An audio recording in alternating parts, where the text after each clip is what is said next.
Hola a todos y todas, bienvenidos a WeBalloon, el programa de podcast de conversaciones con sentido que llevamos con mi gran amigo David Sagristá. Hoy vamos a hacer un diálogo entre los dos y vamos a hacer una cosa un poco diferente, porque vamos a comentar de manera crítica el libro bestseller del mundo del crecimiento personal en estos momentos, que es el libro de Emily Esfahani Smith, de El arte de cultivar una vida con sentido. De hecho, está agotado en Amazon y es difícil encontrar, aunque se puede extraer en PDF a día de hoy si buscáis por la web. De hecho, Vale, también Javi, déjame que salude. Hola. Pero te iba a decir, de hombre, si está agotado en Amazon y vamos a comentar el libro, igual es que no nos lo hemos leído. Pero bueno, aclaras que al menos en PDF sí que lo hemos podido conseguir y nos lo hemos podido leer, ¿no? Sí, sí, sí. Y con notas y con el fluorescente y con apuntes. Y en Amazon sí que se puede comprar también en versión Kindle, que eso no se agota. Sí, y de hecho ella ha participado también en el programa de este programa tan bonito que hace el BBVA del Open Mind y estos vídeos en donde la entrevistan y explica de una manera muy amena y muy chula, hace un resumen de los pilares fundamentales del libro. Entonces, si os parece, vamos a iniciar esta conversación con David.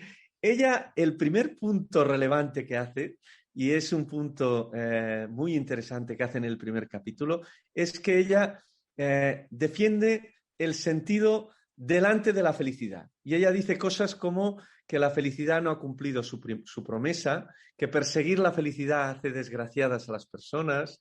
Ella dice incluso que el mundo del crecimiento personal ha pervertido a Aristóteles y su concepto de eudaimonía, que según ella no significaba felicidad, que significaba sentido. De hecho, Aristóteles era contrario a la felicidad como se entiende a día de hoy, con ese punto individualista, líquido, muy vinculado al placer y a la superficialidad, y hablaba del esfuerzo de cultivar en tu interior las mejores cualidades morales e intelectuales y vivir de acuerdo con tu potencial. Por tanto, mucho más relacionado con el sentido. De hecho, ella habla de que cuando la felicidad no va acompañada de sentido, se caracteriza por una vida relativamente superficial, egocéntrica e incluso egoísta, en la que todo va bien, las necesidades y deseos se ven fácilmente satisfechos y en la que se evitan las dificultades, los obstáculos, los enredos que producen desgaste. Y en cambio, según ella, buscar el sentido es infinitamente más gratificante, es más duro, pero es mucho más gratificante que la búsqueda de felicidad que muchas veces lleva al vacío existencial. Y en cambio, el sentido nos lleva a la plenitud existencial, ¿no? Ese es su primer capítulo. Es un capítulo fundamental en donde expone la tesis principal del libro, que es que deberíamos buscar el sentido en vez de la felicidad en nuestra vida y bueno, lo expone de esta manera. No sé qué te ha parecido a ti este capítulo, David. Hombre, a mí me parece una reflexión interesante. Lo que pasa es que mi manera de entender felicidad discrepa o es un poquito distinta a la de Emily. Porque para mí felicidad engloba todo aquello que nos hace estar bien con nosotros mismos y estar bien con la vida. Por lo tanto, felicidad engloba el sentido, es tener una vida con sentido. No es lo único que hay dentro de felicidad, hay la vida con sentido. También hay otras cosas, que es el placer más hedónico o el placer del momento. Es decir, yo veo dos grandes componentes dentro de la felicidad. Uno que es la satisfacción más de fondo, la satisfacción con tu vida, tener hijos, tener una vida que te llene, estar contribuyendo a la comunidad, estar pues, cuidando igual a tu madre mayor, cosas que te generan una satisfacción, que no necesariamente te generan un placer o un sentirte alegre continuamente, porque igual estar cuidando a tu madre te genera una sensación a veces pues, de estar cansado, de tristeza porque la ves envejecer, pero te genera satisfacción. Por lo tanto, para mí, una vida con sentido tiene más esa satisfacción de fondo. Y después, por otro lado, dentro de felicidad, hay lo que se le puede llamar el placer hedónico o la alegría, el pasarlo bien, el comerse un buen plato de espaguetis, el pasar un buen rato con los amigos, el hacer deporte y que te suban las endorfinas y tener un subidón, el salir de fiesta, muchas otras cosas que también te hacen sentir bien. También podrías decir que forman parte de la felicidad, pero que no son muy duraderas en el tiempo. Igual al día siguiente hasta tienes resaca o estás cansado consecuencia de lo que has hecho el día antes. Sí, yo creo que lo que ella introduce ahí, David, y que para mí es muy interesante, es el concepto del dolor. Es decir, yo ahora, por ejemplo, estoy viviendo un caso muy cercano de una familiar, de una madre que se le está muriendo su hijo. Y está cada día ella en el hospital 12 horas cuidando de él y es muy doloroso para ella. Y muchas veces el sentido implica dolor, porque luchas por causas que muchas veces no van bien y que te generan mucha frustración y te generan mucho dolor, pero es un dolor que te da sentido.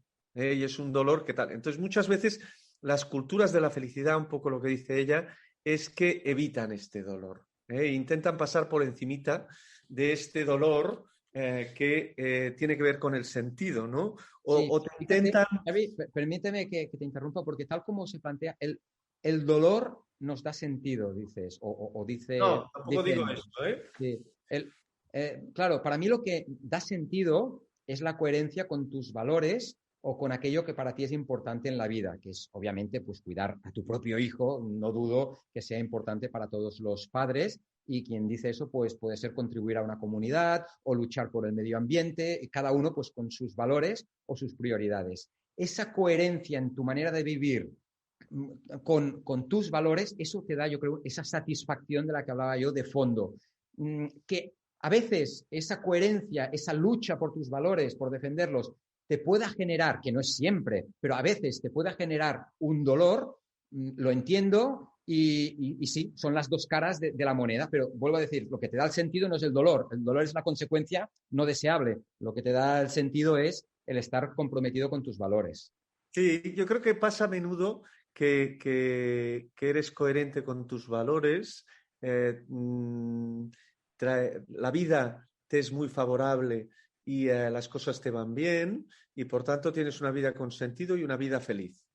Pero pasa a menudo también que la vida no encaja con lo que son nuestros valores o con lo que son las causas que defendemos y esas causas se vuelven en contra tuyo y ahí se genera mucho, mucho dolor. Y entonces ahí sea una causa nacional, religiosa, familiar, identitaria, emocional, del tipo que sea, ¿no? Entonces, ¿cómo vives ese dolor y cómo de comprometido estás con la causa que defiendes, con qué fuerza defiendes aquello, o por contra, si pasas superficialmente por ese dolor e intentas que no esté presente, intentas pues desimplicarte, intentas tal y cual, pues bueno, pues ahí hay un punto que yo sí que se lo hago a Emily y a mí particularmente le compro. Y A yo mí me soy más gusta. partidario del sentido que de la felicidad. Y aunque lo ideal es verdad que es que vayan las dos en la misma dirección, ¿no? Sí, y quizás es un tema de nomenclatura, ¿eh? Porque para mí felicidad incluye sentido, también se pueden pues separar y es un tema de cómo lo entiendes. Al final, lo que a mí sí que me parece muy destacable de la propuesta de Emily y de otros autores es poner el foco en el sentido, no tanto en lo que entendemos por felicidad superficial, de sí, de pasarlo bien, de hacerte unas risas, de mirar una buena película, de comprarte una casa. Esa puede ser una felicidad más superficial y por lo tanto menos duradera en el tiempo. En cambio, esa apuesta por tener una vida con sentido, que te dé esa satisfacción de fondo, pues ya digo, para mí es muy, muy destacable y en el mundo en que vivimos muchas veces nos olvidamos de eso o no lo priorizamos. ¿Y cuántas personas hay que no están satisfechas con el trabajo que hacen o con la vida que tienen o con la pareja con la pareja que tienen, que les ha ido muy bien durante unos años, pero ha llegado un momento que esa relación ya no da más de sí y siguen con esa persona o siguen en ese trabajo pues porque les da de comer, oye, que es algo también muy respetable, obviamente, porque necesitamos dinero para vivir, pero no están satisfechas, no encuentran sentido a veces ni en las relaciones personales ni en el trabajo. Pues una llamada, oye, vivimos una sola vez. Quizás es momento para ti para replantearte la vida o buscar el sentido. Y no digo que todos los que no tengan sentido tengan que cambiar de pareja o tengan que cambiar de trabajo, pero así al menos reflexionar, ver dónde están y ver qué pueden hacer en su vida, quizás en su tiempo libre, para darle más sentido y por lo tanto ser más felices también. Sí, ahí Emily, la propuesta que hace, Emily, a mí me gusta mucho cómo está redactado el libro porque está lleno de historias personales y estudios científicos, básicamente, y hace una narrativa combinando estos dos factores, ¿no? Y ella básicamente ha llegado a la conclusión que hay 4 pilares que dan sentido en la vida de uno. Ella habla de la pertenencia, habla del propósito, habla de la narrativa, de cómo nos contamos las cosas y habla de la trascendencia. Estos 4 factores. Entonces, hace un capítulo para cada uno de estos 4 factores, ¿no? Entonces, lo más interesante de todo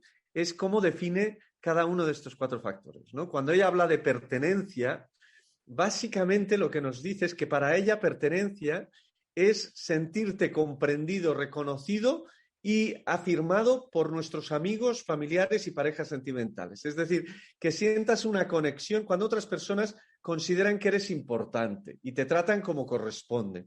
Y tú, por tanto, te consideras también importante, ¿no? Y ahí es muy importante el amor, el vínculo, el tal. Fíjate que no habla mucho de la pertenencia. Cuando tú entiendes pertenencia, rápidamente piensas formo parte de una tribu, de un grupo o de un grupo social o tal. Ella lo enfoca más en tener conexiones auténticas, en tener conexiones en donde sientas que estás ahí, que eres importante para las otras personas, ¿no? Y eso es verdad que sucede cuando estás en grupos sociales o en tribus o en espacios en donde sientes una identidad propia, ¿no? ¿Qué te ha parecido a ti todo este capítulo? A mí me ha gustado mucho y porque hablar de que para tener sentido, para que tu vida tenga sentido, tienes que tener relaciones personales, yo creo que esto se ha dicho mucho y hay muchos estudios que hablan de esto y ahora me venía a la cabeza mientras hablabas Dan Gilbert, que es psicólogo de Harvard, que cuenta un estudio que se hizo en el que, oye, lo más importante en la vida, para ser feliz, él hablaba, aquí estamos diciendo, para tener una vida con sentido, son las relaciones personales. Lo que pasa es que Emily va un paso más allá. No son las relaciones personales cualquiera, sino son relaciones personales en las que realmente haya una conexión y que te hagan sentir alguien importante, alguien querido, alguien que haya alguien al otro lado que se preocupa por ti, que haya esa conexión. Y que no es tu Esto para mamá. mí es lo que aporta. ¿Qué dices? Perdona, Xavi. Que no es tu mamá, ¿no? Que sientas que hay otras personas que realmente sientes de que para ellos eres fundamental. Sí, y un día hablando contigo lo comentábamos. Tengo un amigo que me dijo una vez, la calidad de las conversaciones o la calidad de cómo tú te expresas depende de la calidad de la escucha. En función de cómo te escuchen, si hay una escucha empática, una escucha activa, una escucha realmente interesada por aquello que estás diciendo, tú te vas a comunicar mejor, por lo tanto, te vas a abrir más y al final te vas a sentir conectado con esa persona. Y no todas las relaciones personales que tenemos, o no en todas las relaciones personales que tenemos, nos sentimos realmente escuchados. Hay personas, bueno, pues sí, que podemos decir que son amigos, que qué tal, cómo te ha ido, ostras, qué bien, qué tal, pero no entras a fondo, no sientes una Te quedas en la superficie, son relaciones líquidas y muy poco profundas, ¿no? Sí, Y oye, no y que cuidadas, son ¿no? y pueden ser muy válidas y pueden ser muy divertidas. Y yo tengo amigos con los que me lo paso muy bien y me río mucho y me gusta estar con ellos y quiero estar con ellos, pero no diría que dan sentido a mi vida. Sí que me hacen sentirme bien, sí que me hacen sentir feliz porque me hacen pasar un buen rato, pero no dan sentido a mi vida. Para que tu vida tenga sentido, tienes que notar que la otra persona está allí, que la otra persona se preocupa por ti y que tú tienes algo que darle. Casi te diría, si lo llevamos un poquito al extremo, que la otra persona te necesita. Y quizás de ahí viene el sentido de tu vida, porque la otra persona te necesita o está esperando a ver lo que tú haces o qué le cuentas, y eso hace que te da esa motivación para estar allí con ella, y eso quizás te da sentido. Te necesita y te cuida, ¿no? Ahora a mí enlaza mucho con el famoso estudio de Harvard, aquel de las personas que siguieron durante 50 años, en donde básicamente demostraron que el factor diferencial que hacía a la gente feliz era lo que ellos decían la cría positiva, que era que las personas que daban continuamente y se entregaban, hacían pequeños regalos emocionales y tal cada día a la gente que querían.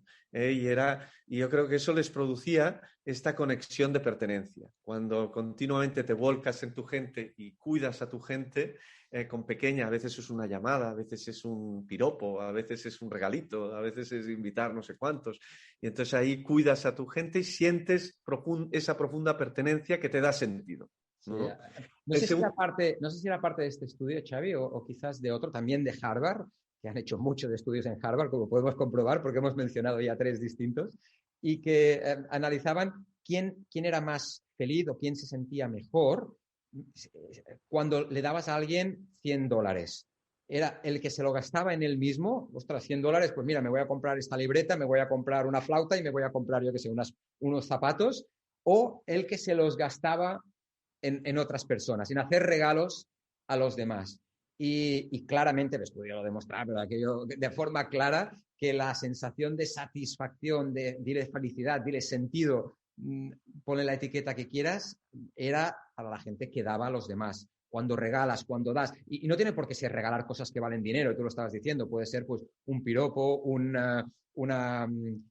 reconocer algo, un esfuerzo que la otra persona ha hecho, qué guapa estás hoy a tu mujer. Pero dar a los demás y volcarte en los A demás. veces dar también es decir aquello que nadie te dice. Y es decir, es cruzar un poco el límite de decir, oye, tengo la confianza y desde el amor te digo lo que nadie te dice y con eso conecto de una manera diferente contigo. Aunque sea un poco duro lo que te digo y te lo digo con el máximo respeto y amor, pero soy capaz de decirte que en tu nevera no hay una puta cerveza, que eres un perezoso y que ya espabila, que tienes no sé qué, ¿no? El segundo factor, Xavi, David. y déjame comentar aquí porque el otro día estaba escuchando una charla muy, muy conocida y si alguien no la ha oído, le invito a que vaya a YouTube y la escuche, de Randy Pausch, que tenía cáncer y poco antes de morir dio una última charla explicando o recomendando que nos conectáramos con los sueños de cuando éramos pequeños, que eso también podía ayudarnos a dar sentido a nuestra vida. Él lo que decía es que cuando alguien te critica, y él contaba que estaba entrenando a rugby y el coach todo el rato le estaba dando caña y todo el rato le decía, le corregía, le decía lo que tenía que hacer, le reñía y un compañero le dijo, oye, te veo súper agobiado porque el coach está muy encima tuyo, pero no deberías agobiarte porque cuando alguien te critica o te da consejos, es que realmente se preocupa por ti y te quiere. Si a alguien no le importas, ni gasta la energía en recomendarte o en decirte lo que hacer. Y por eso tú decías, Xavi, hombre, pues a veces dar ese feedback que es duro de escuchar por la otra persona, pero también es una manera de decir, te quiero, me preocupo por ti y te quiero hacer este regalo. Pero yo también te diría que para dar feedback, o yo le llamo feedback, o para hacer un comentario constructivo o de ayuda a otra persona, es bueno pedir permiso. Es bueno ver si la otra persona está en un momento, en ese momento está preparada o está con ganas de aceptarlo, de recibirlo, porque también se puede encontrar emocionalmente en un momento en que, oye, no, ahora no es momento para que me digas cómo hacer las cosas mejor, ahora es momento para solucionar mi problema, no para aprender, ¿no? Quizás, y es aquello de el maestro aparece cuando el alumno está preparado. Es decir, primero el alumno tiene que estar con ganas de recibir eso y entonces escuchará esa lección magistral que le podemos dar, ¿no? Ahora que hablabas, David, de sueños, el segundo factor del que ella habla es el propósito. Y ella un poco habla de cuando estamos conectados con algo superior que nos mueve, ¿no? Y pone un ejemplo muy bonito de una mujer que limpia los lavabos de un hospital y que cuando le preguntan es muy feliz porque dice que gracias a ella contribuye en el año de la pandemia, pues gracias a ella está ayudando a solucionar la pandemia en el mundo, ¿no? Entonces, es una mujer que podría estar frustrada por un trabajo monótono, por un trabajo de bajo nivel, y en cambio es capaz de conectarse con algo superior, ¿no? Y ahí la búsqueda de un propósito y de, al mismo tiempo que tienes la pertenencia y que tienes estas conexiones íntimas, también te conectas desde un punto de vista de tus sueños, de aquello que quieres ser, de aquello, ella dice, todos somos capaces de hacer algo único, pero en cambio tenemos muchísimas capas que nos evitan hacerlo. Y no somos capaces de encontrar nuestro elemento, que diría Ken Robinson, ¿no? Porque nos cubrimos de muchas capas que no nos permiten, es un poco las capas de miedo y de cosas que hemos ido adquiriendo y que nos desconectan de lo que podría ser nuestro propósito, ¿no? ¿Tú cómo lo has visto este capítulo, David? Hombre, pues a mí yo te diría que me ha resonado muchísimo porque lo he vivido en primera persona, esto de encontrar mi propósito. Yo creo que bueno, es fantástico cuando alguien desde los 10 años o desde antes incluso te dice, yo quiero ser maestro, o yo quiero ser médico, o yo quiero ser bombero. Ya tienen ese propósito, el qué quiero hacer con mi vida, lo tienen ya muy claro. Pero la mayoría de personas, y yo me incluyo en esa mayoría, no lo tenemos claro. Y tenemos cosas que nos gustan, sí, pero bueno, llega el momento, escogemos una carrera universitaria o unos estudios o una profesión, quizás pues porque nos parece que tiene sentido y que hay ciertas cosas que nos gustan. Yo a los 38 años, ahora tengo 48, a los 38 tuve lo que llamo mi crisis de los 40, porque me di cuenta que lo que estaba haciendo y lo que había estado haciendo hasta ese momento, que estaba como director general de una empresa, no me llenaba. No era mi propósito vital. Era algo que se me daba bien, sí, que más o menos me gustaba, sí, pero no me llenaba. De manera clara, lo notaba. Cada día ir a trabajar era un poquito un vacío. Y allí hice un proceso que duró todo un año de búsqueda personal hasta que descubrí que lo que realmente me llenaba, más que descubrir, que creo que me conecté con ello, porque ya lo veía yo, pero me conecté con ello. Y es que lo que realmente me llenaba es trabajar con personas, ayudar al crecimiento personal de los demás, ayudar al desarrollo de las personas, trabajar con equipos. Y en esa línea, tú hablabas de Ken Robinson, con el The Element, el elemento de Ken Robinson, que dice que todos estamos aquí con una fortaleza dentro nuestro, algo que nos gusta hacer y que se nos da bien y que deberíamos enfocar nuestra vida en esa dirección. Y llevado un paso más allá, yo creo que está la teoría del Ikigai, japonesa, que dio a conocer Francesc Miralles al ir a Japón y estudiar ese pueblo que muchas personas viven más de 100 años, que viven más años que en ningún otro lado del mundo, con el Ikigai, en que debes hacer o es bueno hacer en la vida aquello que se te da bien, aquello que te gusta, aquello de lo que puedes vivir, obviamente, porque si no, pues no podrías hacerlo, y aquello que tenga un impacto positivo en la comunidad. O sea, hay estas 4 patas. Que te guste, que te dé bien, que tenga impacto en la comunidad y que puedas vivir de ello. A mí el capítulo de propósitos, si te tengo que reconocer la verdad, me ha parecido pobre, porque precisamente no elabora mucho en todos estos temas, ¿no? Y el tema del propósito yo creo que es un tema que da para muchos libros, cada uno de ellos, y muchas veces la gente se agobia porque quiere como conectar de manera rápida con un propósito, ya hay una trascendencia y tal, y a veces yo lo que he aprendido del mundo del propósito es que a veces hay que dar pequeños pasos en la dirección que a día de hoy sientas que puede llevarte algún día a conectar con algo más grande, ¿no? Pero tampoco hay que agobiarse de intentar rápidamente conectar con un gran propósito, ¿no? David, pasemos o no sé si quieres decir alguna cosita más. Sí, no, incluso señalar que ese propósito vital puede ir cambiando, es decir, no tiene por qué ser lo mismo hoy que mañana. Bueno, en un día es difícil que cambie, pero en una etapa de tu vida, igual los 20 y los 30, pues tienes un propósito y a los 40 tienes otro y en los 50 o los 60 tienes otro.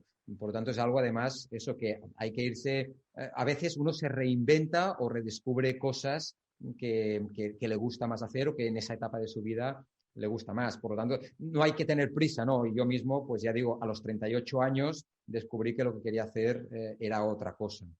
Sí, clarísimo. Después habla del tercer elemento, David, que habla ella le dice la narrativa, contar historias, ¿no? Y un poco su punto es que básicamente continuamente nos contamos historias sobre la realidad y que no son la realidad, sino que son las historias que nos contamos sobre la realidad, ¿no? Y que según cómo nos contemos esas historias, pues tendremos una vida con sentido o una vida sin sentido. Y que a veces pequeñas correcciones en la narrativa de nuestras historias pueden tener una gran repercusión. Bueno, yo creo que a mí me ha dado la sensación que este capítulo es un poco un cajón desastre, ¿no? Y que aquí está metiendo prácticamente a toda la psicología y a la psiquiatría del último siglo, que ya han descubierto, pues que es verdad que, oye, que tenemos creencias y que las creencias irracionales nos hacen mucho daño y que muchas veces las narrativas son la clave de todos los conflictos y traumas que podemos tener en nuestra vida, ¿no? Y que hay que trabajar muy bien el cómo cambiamos muchas de las creencias y las maneras como nos narramos la realidad. ¿A ti qué te ha parecido este capítulo, David? Me gusta recordarme que no es lo que nos sucede, sino es cómo reaccionamos a lo que nos sucede. No son las circunstancias, sino es nuestra forma de reaccionar, nuestra forma de actuar. Y claro, Emily dice, si cambiamos la narrativa, pues cambiaremos al final lo que nos estamos contando del mundo, podemos cambiar, por lo tanto, nuestra forma de estar, nuestra forma de actuar y nuestra forma de sentir, y sentirnos mejor, sentirnos más conectados con nuestra vida, encontrar ese sentido. Lo que pasa es que cambiar la narrativa no es tan sencillo. A ver, hay veces que sí, que quizás si yo me estoy diciendo Pedro me habla mal porque no le gusto, pues quizás puedo cambiar esa narrativa, decir Pedro me habla mal porque tiene un mal día, está alterado y eso no tiene nada que ver conmigo, no es nada personal contra mí. Lo que pasa es que hay otros casos en que esa narrativa de me han despedido y me siento hundido o mi mujer me ha dejado y me siento solo, cambiar esa narrativa, eso es mucho más difícil. Hay temas mucho más de fondo.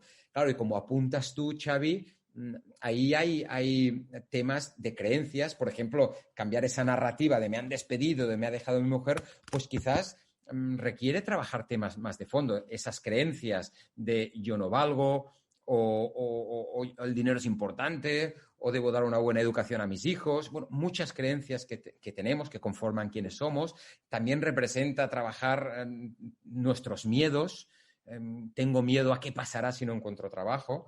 O trabajar nuestros valores, nuestras motivaciones y cómo las priorizo también. Pues, ¿qué quiero yo? Pues igual quiero tener una casa grande o dar una buena educación a mis hijos o pasar tiempo con mis hijos o quiero ser reconocido y admirado en el trabajo. Y cada una de estas cosas igual nos empuja en una dirección distinta. Entonces, ¿cómo gestiono esto? ¿Cómo lo priorizo? Y desde luego, la narrativa también tiene detrás mi personalidad, mi manera de ser. Soy más extrovertido, introvertido, más ordenado, desordenado, creativo. ¿Cómo soy yo?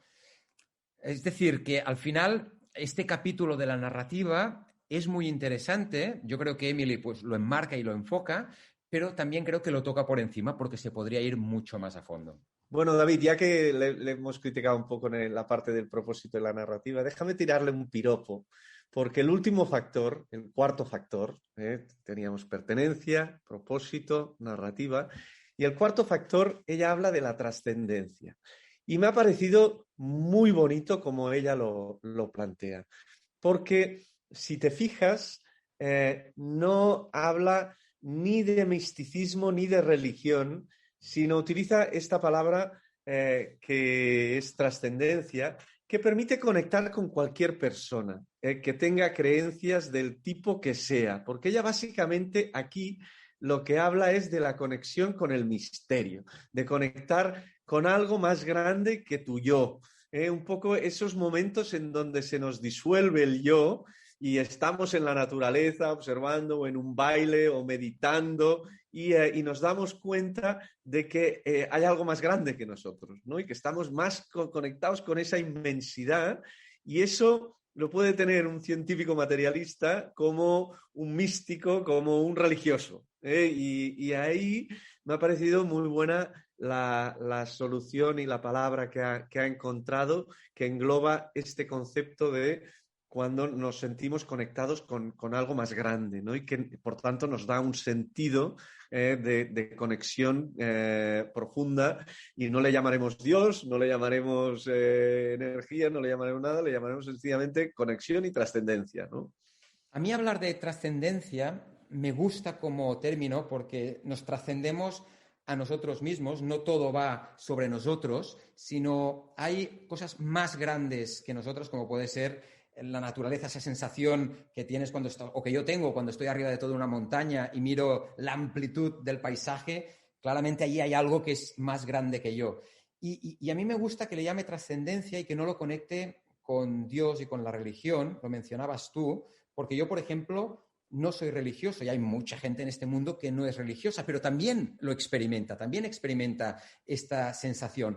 Por lo tanto, a diferencia de otros autores que hablan sí, de un Dios o hablan del misticismo, ella lo separa o lo engloba, pone ese concepto más amplio de trascender que engloba muchas cosas. Y a mí me ha parecido muy, muy acertado y creo además que la neurociencia a día de hoy está demostrando que esto existe, es así dentro del ser humano. Y hablaba un día contigo, ¿no, Xavi? Lo señalábamos de que tenemos el hemisferio derecho y el hemisferio izquierdo. Y el hemisferio izquierdo es el que nos da el lenguaje, nos crea el ego y esa sensación de que nosotros somos un individuo separado del mundo, y eso es muy potente y lo tenemos ahí, pero después está el hemisferio derecho, que todos sabemos que es el hemisferio más creativo, más abierto, que le gusta la música, pero también es un hemisferio que no tiene ego y que cuando se disuelve un poquito el hemisferio izquierdo, entra en juego este hemisferio derecho que nos conecta con todo lo que nos rodea. Por lo tanto,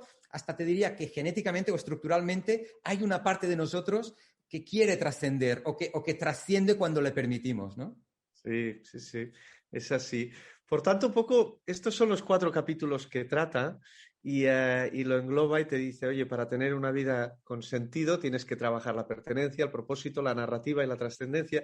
Y después acaba con un capítulo, David, que habla que me ha gustado mucho también, que habla de las culturas del sentido y habla un poco como de las tribus a las cuales nos arraigamos y que nos dan sentido, las identidades que nos dan sentido. Y aquí habla de culturas del sentido buenas y malas. Por ejemplo, habla del Estado Islámico, que si te fijas, el Estado Islámico utiliza los 4 pilares en su favor. En el Estado Islámico hay pertenencia, hay propósito, hay narrativa y hay trascendencia y que te dan sentido, ¿no? Pero en cambio ella defiende pues culturas que ensalcen los valores y metas positivos, ¿no? Y ahí tiene algunos ejemplos muy bonitos, como el del The Future Project, que es todo este proyecto y este grupo de gente para ayudar a los adolescentes con los sueños de los adolescentes y que está generando una cultura del sentido muy, muy bonita en Estados Unidos, ¿no? Entonces,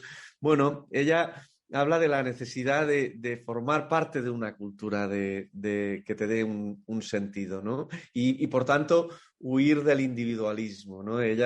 Yo creo que en todo el libro hay una crítica implícita a la felicidad vista como la búsqueda individualista del bienestar y del placer y de lo líquido y del sentirte bien y punto y tal, y en cambio la lucha mucho más dolorosa del sentido y que lo consigues con estos 4 factores, ¿no?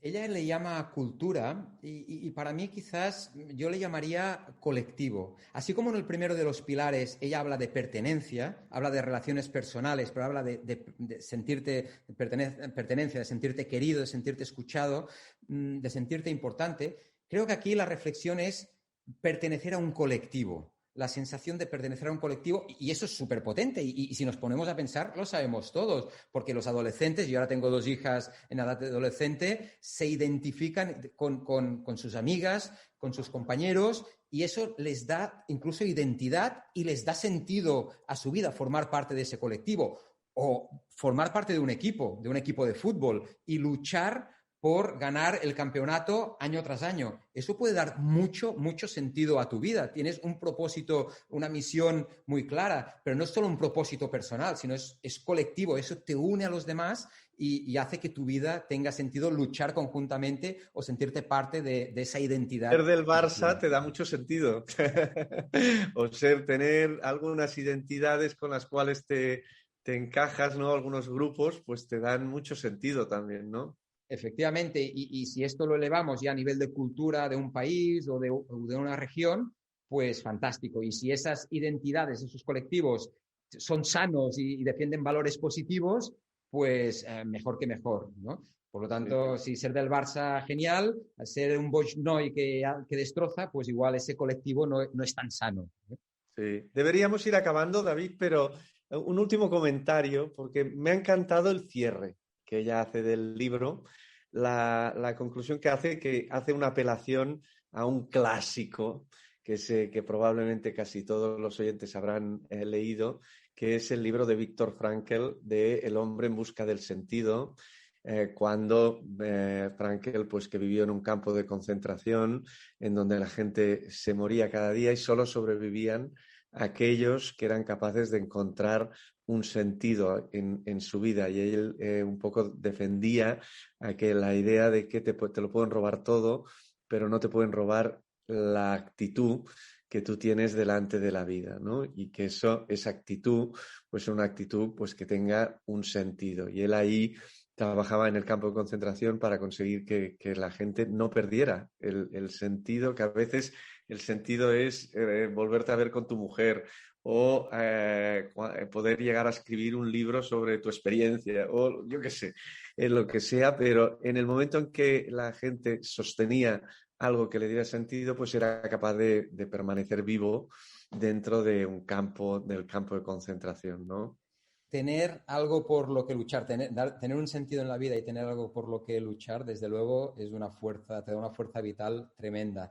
Yo quiero cerrar, Xavi, invitando a ti, a quien no a ti, Xavi, sino a ti, a quien nos estás escuchando, a pensar, ¿qué voy a hacer yo distinto en mi vida a partir de hoy? Porque está muy bien escuchar este podcast o leer el libro de Emily o leer muchos libros, pero si no tomamos acciones, si no nos comprometemos, pues poco va a cambiar en la vida. Lo puedes leer simplemente como pasatiempo, está muy bien, pero posiblemente quieres un cambio en tu vida. Y simplemente decir, bueno, ya cambiará algo, no sé qué será, ya cambiará algo, posiblemente no provoque ese cambio. Entonces, te animo a que ahora cuando termines el podcast, te sientes 5 minutitos y pienses, ¿qué puedo hacer yo distinto? ¿Qué quiero hacer después de escuchar estas reflexiones? ¿Qué quiero cambiar yo en mi vida? ¿O qué quiero explorar? No tienes por qué ya tener muy claro lo que quieres hacer, pero igual quieres explorar algo de lo que hemos dicho, de lo que escribe Emily, que te ha resonado. ¿Qué quieres hacer? Márcate una acción concreta que sea un primer paso para empezar este camino que quieres recorrer. Sí, este call to action, de hecho, también podría ser un puntito que se le pudiera criticar a Emily, porque yo creo que después del libro no hay, o yo no he encontrado esta apelación a cómo trabajar cada uno de estos 4 pilares y cómo construir y cómo moverte a partir de mañana, ¿no? En cada uno de estos pilares. Pero bueno, es Hombre, cuestión de yo pensar. creo que ella es marketingiana y esto será el libro 2, ¿no? El libro 1 es, te doy los pilares, el libro 2 te digo Cómo implantar una vida con sentido. cómo implantarlos y cómo vivir esos pilares. Sí, sí, o sea que estaremos aquí con ganas, Xavi, si te parece, esperando la segunda parte del libro para también leerlo y comentarlo. Muy bien, David, muchas gracias. Ha sido un placer y un lujo, como siempre, conversar contigo. Sí, lo mismo digo. Me encantan estas conversaciones y ya con ganas de leer otro libro y también comentarlo. Un abrazo a todos. Un abrazo.